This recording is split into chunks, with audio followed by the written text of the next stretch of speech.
Welcome back to Founders and Funders, our UBS series focused on women entrepreneurs, and our conversation today with Jasmine Crowe, founder and CEO of Goodr. In part one, we talked about Jasmine's journey building her business and how she recently raised her seed capital round. Now, we'd like to talk about her future goals and aspirations and what Goodr might look like in a few years down the road. Okay, Jasmine, let's jump right back into our conversation.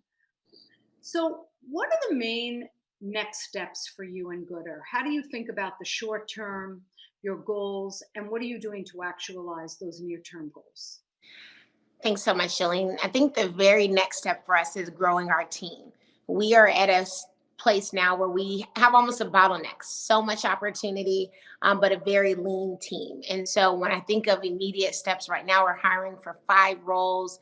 We're bringing on, of course, more sales and partnerships directors, bringing on more engineers, product managers, marketing managers. So I really am excited about growing this team. And at first, I'm a team of one, I'm a solo founder. And so there was really a moment where it was just me. And I had this idea and I was doing everything on my own. And really, I think as any leader, especially as a female founder, learning to delegate and automate is critical. And I feel really proud that I've figured that out. And so by growing the team, I think that's a very critical next goal for me. Then it's about expansion. It's about marketing, making sure that more people know about Gooder and have heard about Gooder. I think right now it's been very grassroots. People may hear about us via social media. There may be a news article, but we're not doing any marketing. We're not doing a lot of advertising, making sure that people hear about us and look to us as a solution for their waste. So those are some of the two things that I think are really top of mind for us. And then, of course, in the future, we're looking at raising additional capital. It's definitely going to be needed to support this growth. Great, thank you. So, Jasmine, coming out of the pandemic, sustainability and diversity and inclusion have become very important themes for our world. You at Gooder exemplify all of it. In fact, you've talked about on your website the triple win solution. So, how has your approach to those themes in your business evolved compared to how you thought about it perhaps before the pandemic? Or maybe it didn't change at all. Well, one thing that I think is really unique, and I often kind of kick myself about this. I used to be so afraid to represent the business as a female founder, and as a founder of color, because I used to think that those things would stop me from being able to get into the door. Now, I definitely look at that as almost an advantage, and I think to be able to say that in 2021 is truly a testament to where we have came as a country. And there's more acceptance, there's more willing to work with women, there's more willingness to work with people of color. And sadly, we are at a point where, because of everything that happened with global climate change over the last year and a half, people are now starting to think, hey, sustainability is something we really want to address. Companies care about their ESG scores, investors care, and that's really exciting for us. I think my approach has not changed much, but is other than saying, hey, we're a women-led business, we are a minority-led business, and we're being really proud of that. I think internally, I've always been really proud and really humble, but if I'm honest, I've also been very afraid. I shared on Twitter a few weeks ago that for the first time in the start of my company, as I'm starting to put my new Series A deck together, I'm putting my picture in a deck. So I want you to understand, I started this company in 2017. I've never had my picture in a deck because there was this fear maybe investors wouldn't meet with me. You read all of these terrible articles, and women of color are getting, they're not raising capital, they're not getting meetings, they have to take more and more meetings. And so being able to be in a place in 2021 where for the first time my picture is there, and it's saying I'm an HBCU graduate, I'm a minority, I'm a woman, and being proud of that, and being that and believing that if someone does not meet with me because of those things, then there's another investor for me. Instead of having to fold and compromise, I'm now approaching it with, I'm giving people the opportunity to invest in me and invest in this company that I've built. And this is really a win-win for investors as well, not just our customers. I think it's a triple bottom line across the board.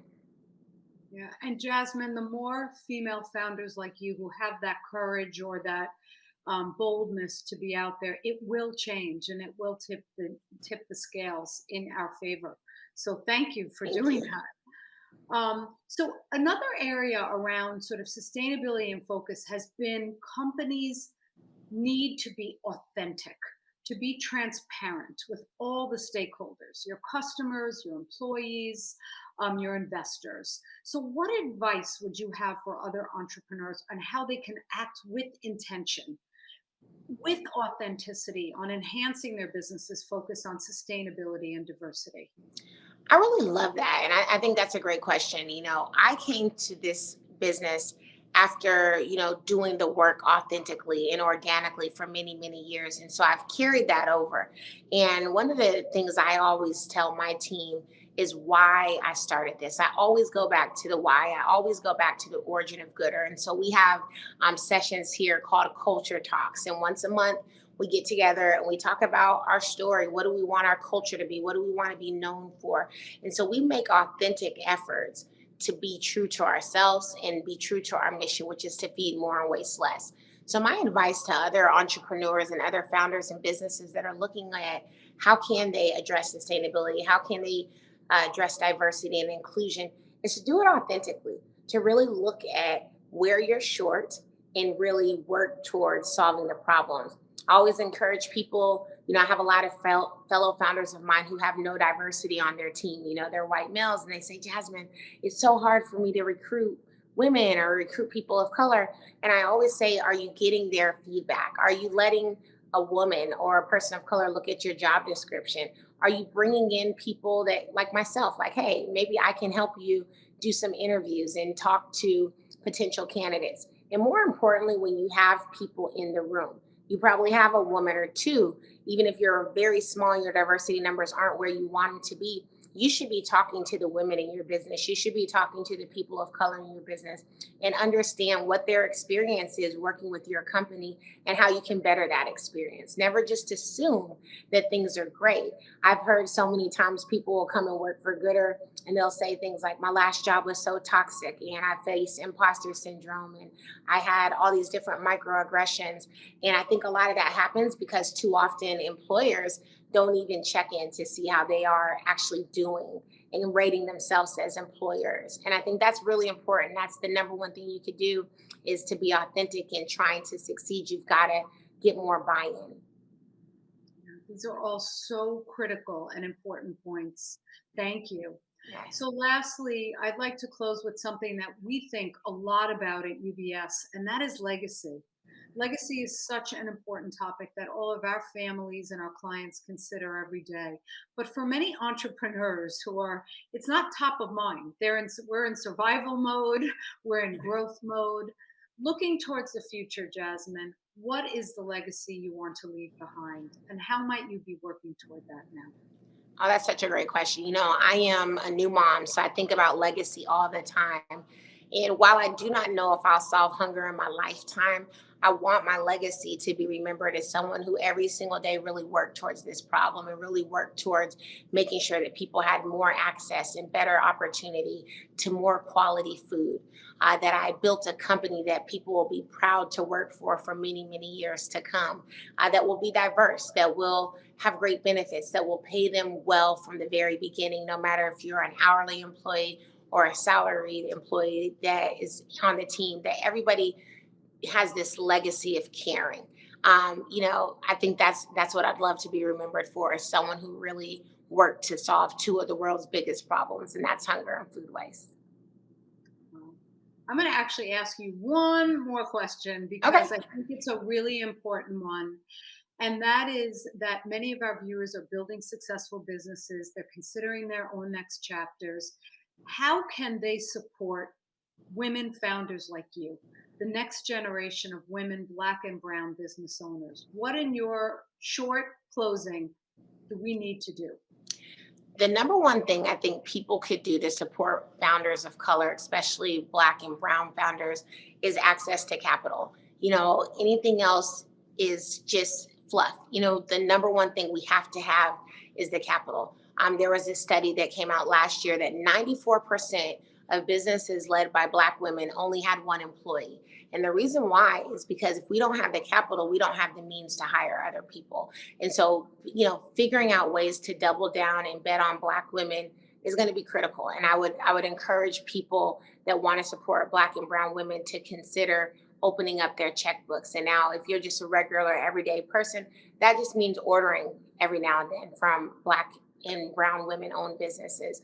That's a simple way to support. Capital is the only way we'll ever level the playing field. And we've got a long way to go. Amen.